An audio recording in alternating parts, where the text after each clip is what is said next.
J'ai passé des années à essayer à gérer mes émotions. J'essayais en fait de les gérer, de les calmer, de les raisonner. Je m'excusais limite en fait d'en avoir. Je faisais comme si elle n'était pas là pour pas passer pour la femme trop émotive ou la femme trop sensible. Et j'ai compris quelque chose.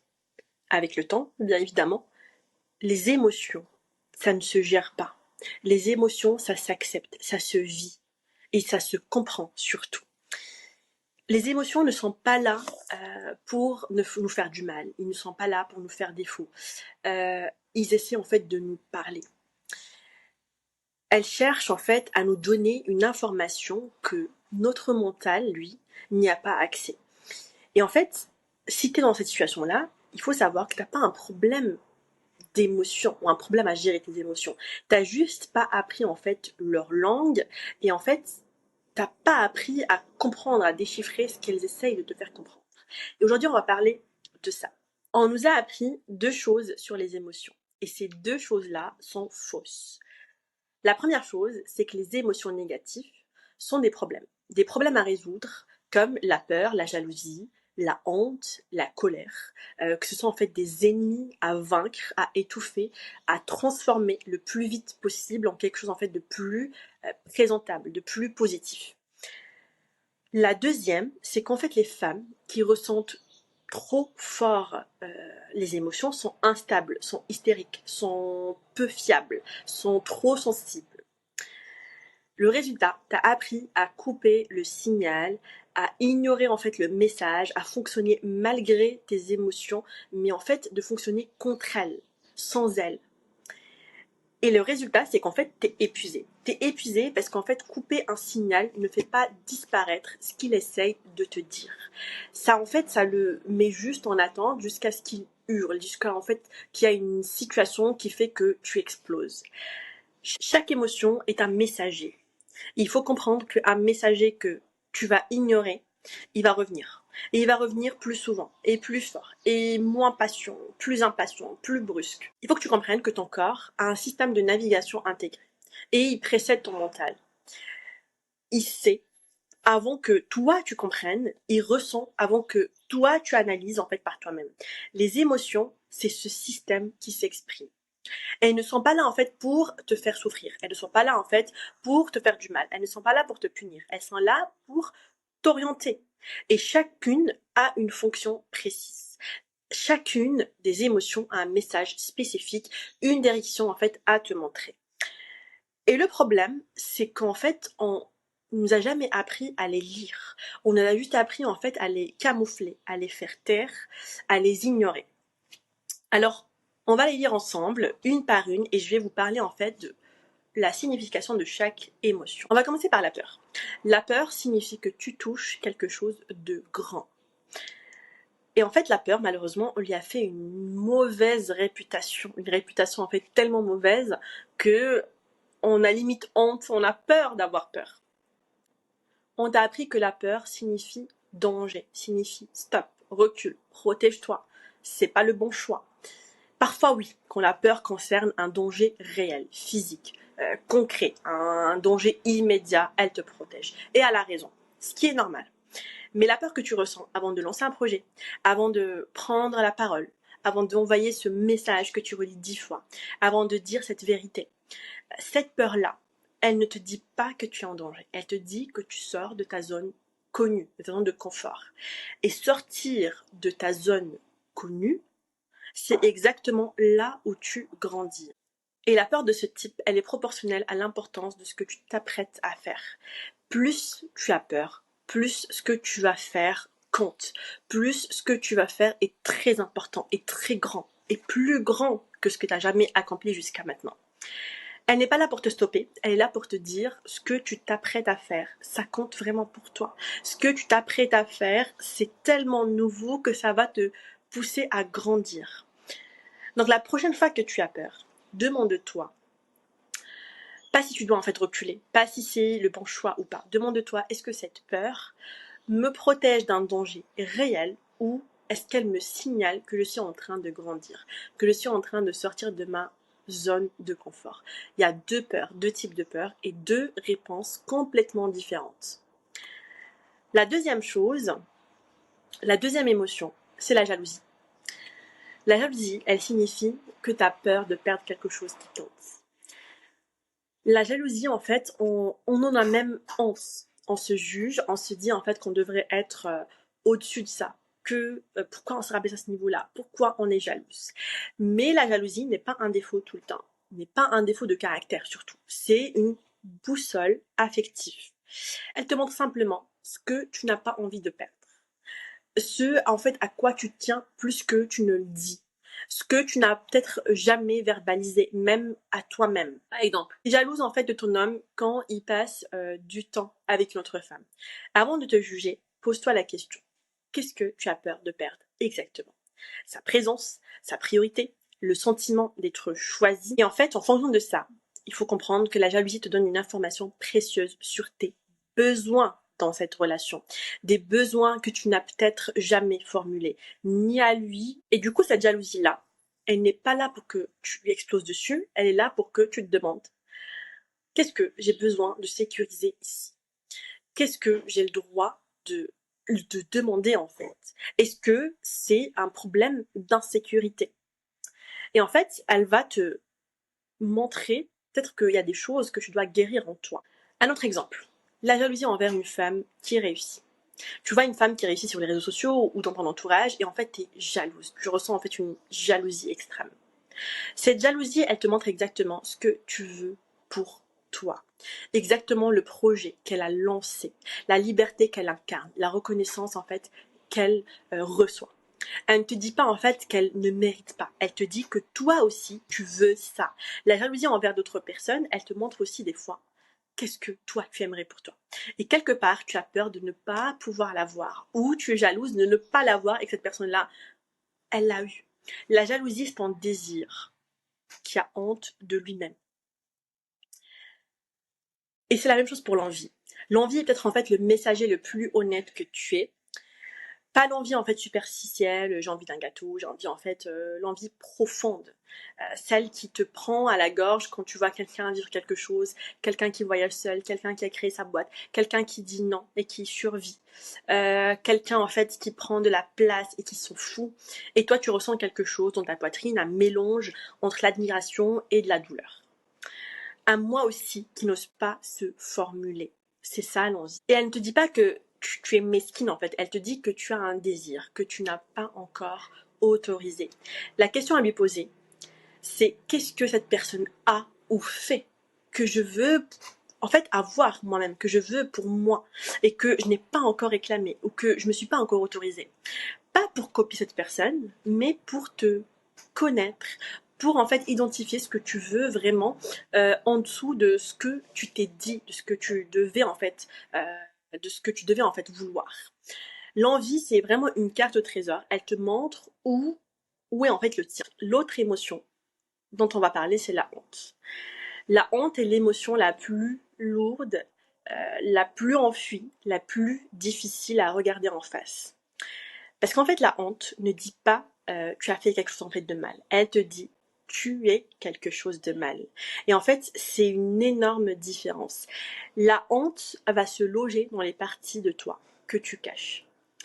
Les parties que tu as apprises à taire parce que quelqu'un, quelque part, t'a fait comprendre qu'elles n'étaient pas acceptables, que c'était honteux, que c'était en fait mal de faire ces choses-là.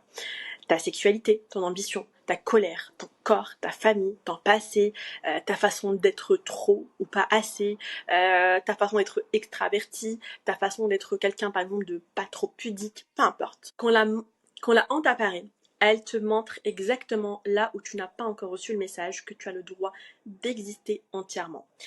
Elle n'est pas là pour te punir, elle est là pour que tu te demandes qui m'a appris que cette partie de moi était indigne? Qui m'a appris que cette partie de moi, c'est quelque chose de mal? Est-ce que cette personne avait vraiment raison? Et je vous avertis, presque toujours, la réponse est non. Mais tant que tu n'as pas regardé la honte en face et posé cette question-là, elle continue à gouverner en silence. Elle décide de ce que tu montres, de ce que tu caches, de ce que tu t'autorises, de ce que tu peux être ou pas être. La honte te montre l'endroit exact où tu as besoin de te réconcilier avec toi-même. Maintenant, on va parler de la colère. La colère féminine où on fait quelque chose en fait de très laid, quelque chose en fait d'incontrôlé, de trop, de masculin, de pas très féminin. Une femme en colère est hystérique, qui est en fait, elle est pas raisonnable, elle est difficile, elle est chiante. Donc le résultat, tu as appris à avaler ta colère, à la transformer en tristesse, en silence, en somatisation, en maux de tête, en tension, dans les épaules, en fatigue inexpliquée. Et la colère, dans sa forme pure, avant qu'on t'apprenne à en avoir honte, c'est le signal le plus clair que ton corps t'envoie. Elle te dit simplement que quelque chose d'important pour toi vient d'être violé, vient d'être franchi. Une valeur, une limite, ta dignité, ton temps, ta parole, ton espace. Elle n'est pas là pour que tu exploses et pour que tu sois en colère. Parce que, autre chose que je vous ai pas dit, la colère est vraiment l'émotion la plus dure à canaliser, la plus dure à gérer. Et c'est pour ça que beaucoup de personnes qui sont en colère, bah, elles explosent. Mais c'est pas le but. C'est pas la colère qui te fait exploser, mais c'est le fait de la faire taire à chaque fois. Parce qu'en fait, elle est là pour que tu identifies ce qui a été franchi et que tu décides en fait quoi faire avec ça. Est-ce que je dois quitter cette personne parce qu'elle manque du respect? Est-ce que je dois, par exemple, arrêter cette amitié parce que je suis la seule à me sacrifier? Est-ce que je dois arrêter de faire ça ou ça? Et comme j'ai dit, la colère non exprimée, c'est l'émotion la plus dure à canaliser et surtout, elle ne disparaît pas. Elle se retourne contre toi sous forme de dépression, de résignation, de en fait à quoi bon, qui s'installe progressivement quand tu as avalé trop longtemps de choses, quand tu as accepté trop de choses, quand tu as passé l'éponge sur beaucoup de choses, quand tu as toléré beaucoup de choses. Ta colère a le droit d'exister, elle te protège, elle te définit, elle te dit ce qui compte. Et que tu sois en colère, ça ne veut pas dire que tu es une femme pas féminine, que tu es une femme chiante, que tu es une femme en fait incontrôlable. Ça veut simplement dire que la personne en face de toi a franchi une limite qui compte pour toi. Maintenant, on va parler de la tristesse. La tristesse, on veut s'en débarrasser vite. On cherche à aller mieux, à passer à autre chose, à ne pas s'apitoyer sur notre sort, mais la tristesse n'est pas là pour durer indéfiniment. Elle est là pour honorer. Elle te dit quelque chose qui comptait pour toi est perdu. Une relation, une version de toi, un espoir, une période de ta vie, quelque chose que tu avais imaginé et qui ne sera pas en fait finalement possible. Et si tu la coupes, si tu la renies, tu ne fais pas le deuil. Et ce qui n'est pas pleuré reste en suspens. Il revient de manière décalée, de manière déguisée, dans des moments en fait qui n'ont rien à voir. Et ils surgissent. La tristesse te demande en fait de reconnaître la perte, de lui donner de l'espace, de dire oui, ça comptait pour moi. Et ça fait mal que ça soit parti. Mais c'est ok. Il faut arrêter de voir la tristesse comme une faiblesse. C'est en fait juste du respect envers ce que tu as vécu, ce que tu aurais aimé avoir et que tu n'as pas eu, envers en fait ce que tu as perdu. Maintenant, on va parler de la culpabilité. Et attention, parce qu'en fait, il y a une subtilité entre la culpabilité et la honte, alors qu'il y a une grosse différence entre les deux. La culpabilité dit j'ai fait quelque chose qui va contre mes valeurs, contre mes principes. La honte dit je suis quelque chose qui ne devrait pas exister, quelque chose de mal. La culpabilité saine, c'est quelque chose en fait d'utile. Elle te signale quand tu as agi en dehors de qui tu es. Elle t'invite à réparer, à ajuster, à grandir. Tandis que la culpabilité toxique, celle qu'on installe chez les femmes en particulier, c'est de la honte déguisée en culpabilité. Elle n'est pas liée à une action réelle, elle est liée en fait au fait d'exister, d'avoir des besoins, de prendre de l'espace, de dire non, de choisir en fait, de te choisir tout simplement. Parce que culpabiliser envers des conditionnements que tu n'as pas choisis, des conditionnements injustes, des conditionnements auxquels tu ne crois pas, des valeurs auxquelles tu ne crois pas, c'est pas de la culpabilité saine, c'est de la culpabilité toxique. Si par exemple tu te sens coupable de te reposer, de refuser quelque chose, de dire non, je ne veux pas tout porter toute seule, de mettre des limites, d'avoir du succès, de partir d'une relation qui te fait du mal, cette culpabilité en fait n'est pas la tienne, c'est juste de la honte qu'on t'a transmise. Elle t'a été donnée parce que c'est pas des valeurs, c'est pas des choses auxquelles tu crois, c'est des choses qui t'ont été données, limite imposées. Le vrai problème dans les émotions, c'est que C'est pas que t'es trop émotive ou trop sensible. C'est juste que tu as été formé à ignorer le système le plus sophistiqué que tu possèdes, ta boussole. Et à force de l'ignorer, tu as perdu en fait accès à cette boussole, à ta propre boussole. Tu prends des décisions avec ta tête uniquement, tu te demandes quoi faire, quoi vouloir, qui tu es, en coupant la moitié de l'information en fait disponible. Les émotions, c'est de la data tellement, tellement en fait puissante, tellement intéressante qu'on devrait vraiment, vraiment en fait écouter tout simplement. Parce que les émotions ne sont pas là pour te déstabiliser, elles sont là pour t'aider à naviguer vers la bonne direction. Mais pour pouvoir en fait les lire, pour pouvoir en fait les suivre, il faut d'abord arrêter de les juger, arrêter de les étouffer, arrêter en fait de t'excuser d'être juste quelqu'un d'émotionnel, d'être quelqu'un d'émotif, et commencer à leur poser une seule question. Qu'est-ce que tu essayes de me dire? Et je vais donner un exercice simple et concret. La prochaine fois qu'une émotion arrive, avant de vouloir la gérer, avant de vouloir la calmer, avant de faire quoi que ce soit, pose-lui la question. Qu'est-ce que tu veux me montrer? Qu'est-ce que tu essaies de me dire? Pas pourquoi je ressens ça. Ça, c'est en fait une question de tête. Mais qu'est-ce que tu me montres? Ça, c'est une question en fait au corps. Une question en fait que tu vas écouter en fait ton système nerveux et tes émotions. Et écoute ce qui remonte. Avant en fait de filtrer par ton cerveau, avant la rationalisation, avant que tu décides si c'est raisonnable ou non. Ce que tu entendras, c'est toi, la version de toi qui n'a pas appris à mentir, la version de toi qui est honnête avec toi, la version de toi qui essaie de te protéger. Et pour clôturer, tes émotions ne sont pas tes ennemis.